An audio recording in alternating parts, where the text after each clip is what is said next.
аралда 18-20-дағы боздақтарын көрсеткен ерлігінде сан болар ма? 1939 жыл 12 тамыз Қарағанды облысы Учелин ауданы Спасск ауылында Төлебек отбасына қуанышты көп. Себебі отбасында ұл бала дүниеге келді.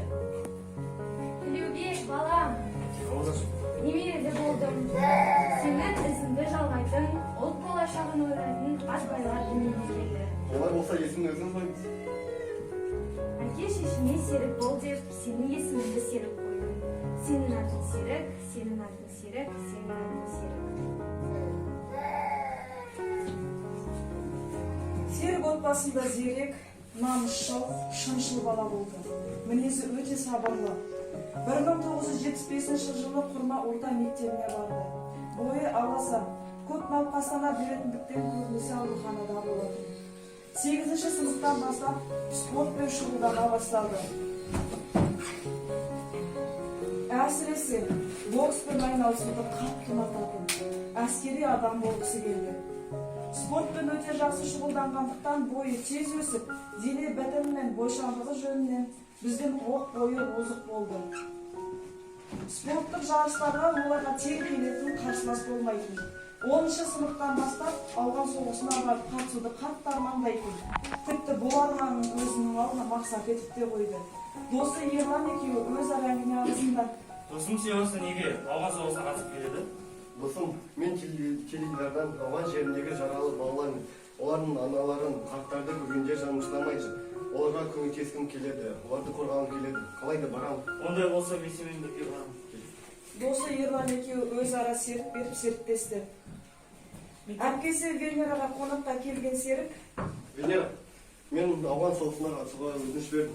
Жоқ, Серік, бармайсың. Ол жерде қарулы қақтығыс, зұлмат соғыс. Мен сені жібермеймін, және әкеме де айтамын, ол да сені жібермейді. Әпке, егер айтатын болсам, мен сенімен өмір бойы сөйлеспек етемін. Егер әскер болса, тек ауған жерінде ғана. Тоқта, Серік, қайда барасың?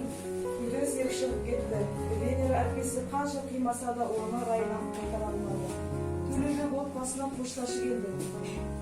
Сәлеметсіз бе, Хадиша ана? Сәлеметсің бе, балам? Ұлыңыз Серікке Термин аудандық әскери комиссариатына хат келді. Әскерге шақырту. Жақсы, рахмет. Сау болыңыз. Серік, балам. Оңыз.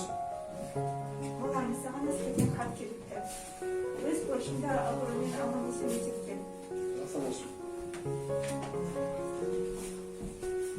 Серік, 1987 жылдың 26 қарашасында әскерге алынып, 1988 жылдың мамыр айына дейін 39-696 әскери бөлімшесінде аға көздеуші мамандығы бойынша дайындықтан өтті. 1988 жылдың мамыр айында Серікті Ауғанстан Демократиялық Республикасына соғысқа шығарып салды. Отбасымен қоштасып тұрған сәттен.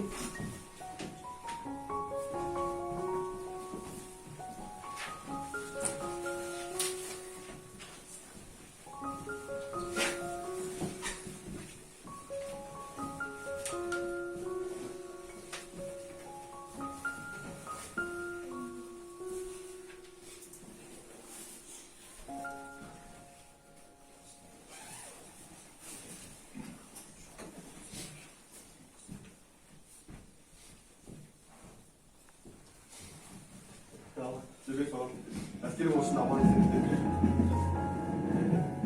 Балам, өз көршіңді аман есен өтеткен. Әпке, мен қайтып ата-анамызға қамқор. Мен міндетті түрде қайтып келемін. Әрине, ата-анамызға қамқор боламыз, бірақ сен ораламын деп уәде бер. Уәде беремін, 2 жыл деген 2 айда кетеді.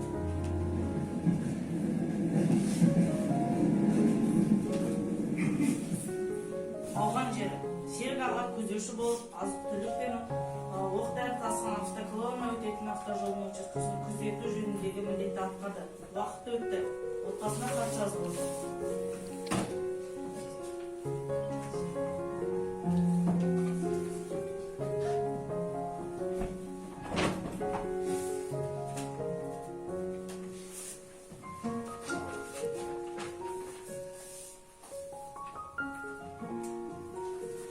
Привет из Тельмета.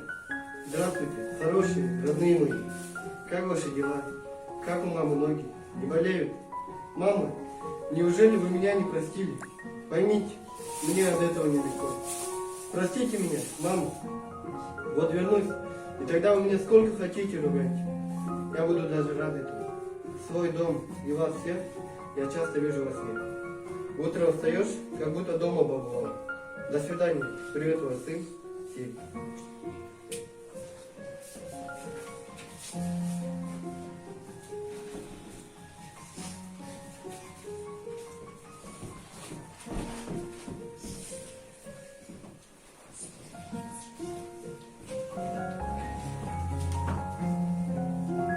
Үйге пошташы келді. Сәлеметсіздер ме? Үйде біреу бар ма? Сәлеметсіз бе, мен Венера. Серіктен хат келді. Рахмет, сау болыңыз. Сау болыңыз. Родные мои, не волнуйтесь, у меня все хорошо. Я к вам скоро вернусь. Анашым, Ау қызым, серіктен хат келіпті. неге қазыпты? Ораламын депті, барлығы жақсы дейді. Қызым, бергенші.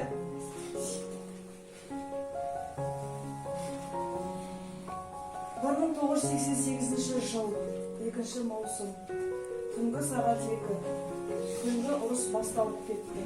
Қарулы қақтығыс.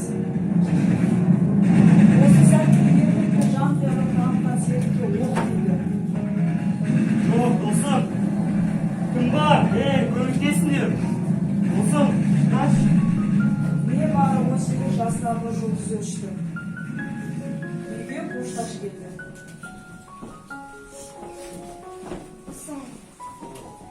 Сәлеметсіздер ме? Серіктен хат келді. Интересно.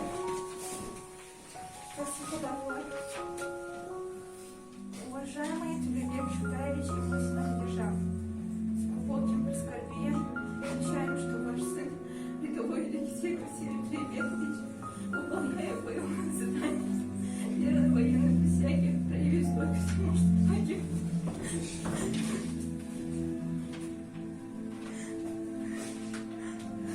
Ваш сын Сели, воспитанный вами в партии государства, верный патриот, интернационалист, до конца выполнил свой воинский, интернациональный долг и стал боевого товарища, храброго человека. Но память о нем останется в наших сердцах. Вы по праву можете гордиться своим сыном, мужественным человеком, патриотом. Ол маған өте беріп еді ғой.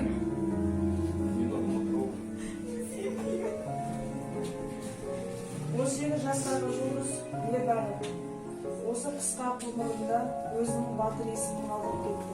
7 маусым күні Дубовка поселкесінде жерленді. Серіктің жауынгерлік ерлігі үшін медаль беріліп, ол тұрған үйге мемориалды тақта орнатылды. Досы Ерланның Серікке жазған өлеңі оқитын Рашид Аслан.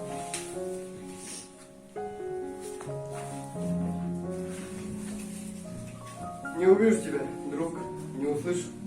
В глаза твои не взгляну, улыбки твоей не увижу, руки твои не пожму.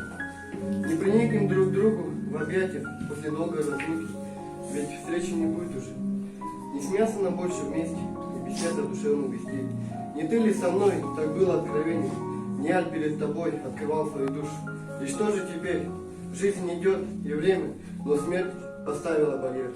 Ничего уже не будет, все осталось до и было в памяти моей. Воспоминаниям моим ничто не грозит. Пока живу, и ты живешь, но лишь в памяти моей. Жизнь, время, судьба, как бываешь ты слепа, бесполезно и жестоко. Что было, что стало, лишь украдкой смахнем. В глазах застывшую слезу, и сердце сожмется от боли, и в горле застынет комок. И сквозь надгробную плиту молчаливо проведем разговор. О себе немного расскажу, и будем вместе вспоминать.